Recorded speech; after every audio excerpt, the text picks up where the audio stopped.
Praise the Lord. ஆண்டவராகிய இயேசு கிறிஸ்துவின் நாமத்தில் அன்பின் வாழ்த்துக்கள். மறுபடியுமாக நிலவின் ஒளி நிகழ்ச்சிக்கு உங்கள் யாவரையும் அன்போடு கூட வாழ்த்துகிறேன், வரவேற்கிறேன். தொடர்ந்து நாம அன்னாருடைய ஜெபத்தை குறித்ததான அவங்களுடைய ஜெப அனுபவத்தை நாம் தியானித்து வருகிறோம்.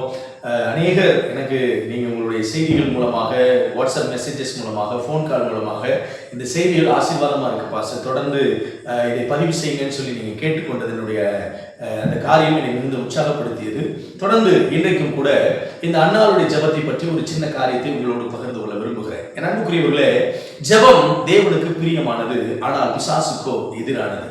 ஒரு தேவ மனிதன் ஜெபிக்கும் போது பலவிதமான தடைகளை பிசாசானவன் கொண்டு வருவான். அங்கே கூட அன்னாருடைய ஜெப வாழ்க்கையில சில தடைகள் வந்ததை நாம் வேதாகமத்திலே பார்க்க முடியும்.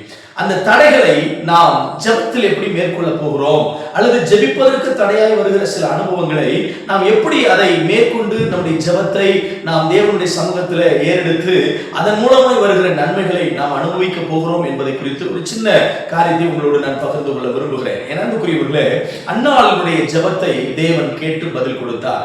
இன்னும் சிறப்பாய் சொல்ல வேண்டுமானால், அன்னாளை தேவன் நினைத்தருளினார் என்று வேதாகமத்தில் நம்ம வாசிக்கிறோம். கவனிங்க, இந்த அன்னாள் தேவ சமூகத்தில் போய் ஜெபிக்க போகும்போது 1 சாமுவேல் 1ஆம் அதிகாரம் அதனுடைய 12-13வது வசனத்தை நீங்கள் படித்து பார்க்கும் பொழுது, அவள் கர்த்தருடைய சந்நிதியில் வெகு நேரம் விண்ணப்பம் பண்ணுகிற போது ஏலி அவள் வாயை கவனித்துக் கொண்டிருந்தாள்.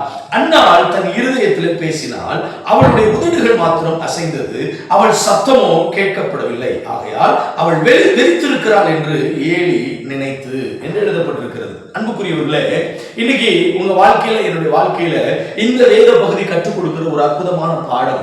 சில நேரங்களில் நாம் தேவ சமூகத்தில் உட்கார்ந்து ஜெபிக்கும் போது, நாம் நம்முடைய ஜெபத்தில் ஆண்டுடைய பிரசன்னத்தில் காத்திருக்கிற நேரத்தில் நியாயம் இல்லாத, நிதானம் இல்லாத சில நியாய தீர்ப்புகள் நம்மை நோக்கி வரும். நான் இப்படி சொல்லுவேன், பல நேரங்களில் நம்மை நோக்கி வருகிற விமர்சனங்கள், பல நேரங்களில் நம்மை நோக்கி வருகிறதான நம்முடைய மனதை சோர்ந்து போக பண்ணுகிறதான மனிதனுடைய வார்த்தைகள். ஏலியை குறித்து இந்த இடத்துல நீங்க வாசிச்சு பார்த்தீங்கன்னா, அன்னாருடைய மௌனம் நிறைந்த ஜெபத்தை பார்க்கும்போது அவர்களுடைய வாய் மட்டும் அசைந்து கொண்டிருந்தது, இருதயத்தை தேவனுடைய சமூகத்தில் ஊற்றி கொண்டிருந்தார்கள். ஆனால் ஏலி தூரத்தில் இருந்து அன்னாளை கவனித்தவர் என்ன சொல்கிறார், அவள் குடித்து வெறித்திருக்கிறாள் என்று நினைத்து நிதானம் இல்லாமல் ஒரு நியாய தீர்ப்பை கொடுக்கிறார். என் அன்புக்குரியவர்களே, சில நேரங்களில் நாம் நன்றாக ஜெபித்துக் கொண்டிருக்கிறோம், தேவனோடு உறவாடி கொண்டிருக்கிறோம், தேவ சமூகத்தில் தேவ பிரசன்னத்திலே காத்திருக்கிறோம். ஆனால் ஏனோ தெரியவில்லை, பல நேரங்களில் தொடர்ந்து ஜெபிக்க முடியாதபடி, தொடர்ந்து தேவனுக்காக தேவனுடைய சமூகத்திலே காத்திருந்து தேவனுடைய உறவில் நிலைத்திருக்க முடியாதபடி பலவிதமான தடைகள் நம்மை நெருக்குகிறது. அப்படி பலவிதமான தடைகள் நெருக்கும் போது அந்த தடைகளை மேற்கொண்டு ஜெபிக்க நம்மை ஆண்டவர் உற்சாகப்படுத்துகிறார். பல தடைகள், அப்படி பல தடைகள் என்று சொல்லும்போது அதில் ஒரு குறிப்பிட்ட தடை நம்முடைய மனதை சோர்ந்து போக பண்ணுகிற மனித வார்த்தைகள். மனதை சோர்ந்து போக பண்ணுகிற மனித வார்த்தைகள் பல விதங்களில் நம்முடைய மனதை சோர்ந்து போக பண்ணும்படி சில மனிதனுடைய வார்த்தைகள், இவ்வளவு நாளா நீ ஜெபம் பண்ண என்னத்தை கண்ட, இவ்வளவு நாளா நீ ஆண்டவரை தேடி போன என்னத்தை கண்ட, அப்படி பலவிதமான நெகட்டிவான கன்ஃபெஷன்ஸ், நெகட்டிவான ஸ்டேட்மெண்ட்ஸ் நம்முடைய மனதை சோர்ந்து போக பண்ணுகிறது. இங்கே அன்னாளுடைய மனதை சோர்ந்து போக பண்ணும்படி அவன் ஏலியினுடைய வார்த்தைகள் கடினமானதாக வெளிப்பட்டது. ஆனால் மிக எளிதாக, மிக லேசாக அன்னாள் அந்த காரியத்தை மேற்கொண்டு நாம் பார்க்க முடியும். ஆண்டவருடைய வார்த்தை அழகாய் சொல்கிறது, அவன் அதற்கு அன்னாள் பிரதியுத்தரமாக, அப்படி அல்ல என் ஆண்டவனே, நான் மனக்லேசம் உள்ள ஸ்திரீ, நான் திராட்சை ரசமாகிலும் மதுவாகிலும் குடிக்கவில்லை, நான் கர்த்தருடைய சந்நிதியில் என் இருதயத்தை ஊற்றினேன் என்று சொல்கிறார்கள். என் அன்புக்குரியவர்களே, இன்றைக்கும் உங்கள் வாழ்விலே உங்கள் மனதை வேதனைப்படுத்துகிற நியாயமில்லாத நியாய தீர்ப்புகள், நிதானம் இல்லாத நியாய தீர்ப்புகள் உங்களை நோக்கி வந்து உங்களை முடக்கி போடுவதற்கு முயற்சி எடுக்குமானால் அதற்கு நீங்கள் உங்கள் செவியை மடுக்காதபடி, அதற்கென்று உங்கள் செவிகளை நீங்கள் திறந்து அதை கவனிக்காதபடி தேவ சமூகத்தில் தொடர்ந்து ஜெபிக்க நீங்கள் பழக வேண்டும். அதுதான் உங்கள் வாழ்விலே நீங்கள் பெறுகிற வெற்றியினுடைய மிக முக்கியமான அடையாளமாக இருக்கிறது. அன்னாளை தேவன் நினைத்தருளினார். காரணம் என்ன?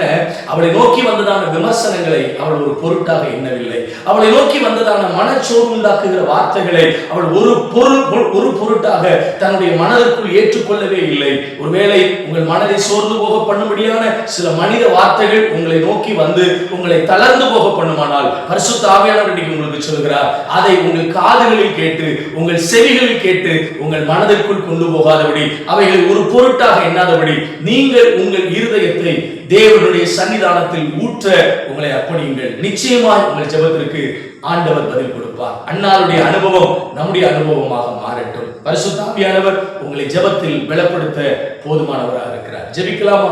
அன்பின் தகப்பனே, இந்த காணொலியை பார்க்கிற ஒவ்வொருடைய வாழ்விலும் யாரோ ஒருவர் சொன்ன வார்த்தை, ஏதோ ஒரு கேள்விப்பட்ட வார்த்தை அவர்களுடைய ஜெப வாழ்வை முடக்கி வைத்திருக்குமானால், இன்றைக்கு இந்த செய்தியை கேட்கும் பொழுது அவர்கள் வாழ்விலே, மனதிலே, உள்ளத்திலே ஏற்பட்டிருக்கிற காயங்கள் மாறி அதிலிருந்து அவர்கள் வெளியே வந்து தொடர்ந்து உம்மோடு கூட இருக்கிற உறவிலே நிலைத்திருப்பதற்கு கர்த்தர் கிருபை தருவீராக.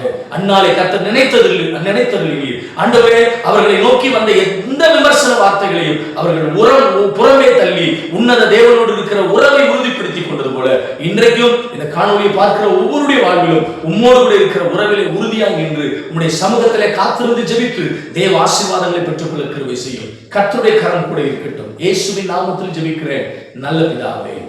ஆமென், ஆமென். God bless you. கர்த்தர் உங்களோடு இருக்கிறார்.